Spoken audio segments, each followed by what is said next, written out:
Allá va letra adecuada para cantarle a mi virgencita dorada, y a un compositor le dije: hazme una canción alegre para mi Santa Cecilia, para cantársela en su día y que con la banda suene. La Virgen de Guadalupe, la de San Juan de los Lagos, la de la Esperanza y Chalma, todas tienen sus canciones, pero la de la patrona de los músicos faltaba. Pero desde Virgencita, los músicos como hermanos, esta canción te cantamos formando una gran orquesta.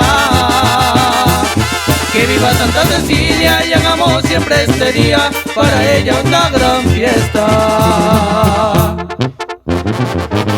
Y que viva Santa Cecilia, y es el tarolazo, oiga.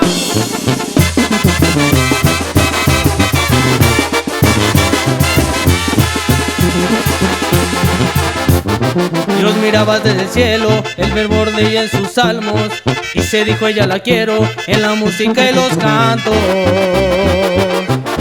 Bendecida en sus virtudes, como escrito está en las actas, por méritos y actitudes el Señor la hizo una santa.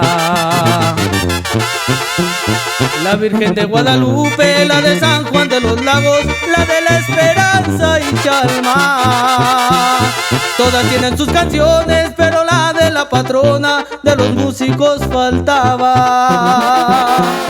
Pero desde Virgencita, los músicos como hermanos, esta canción te cantamos formando una gran orquesta.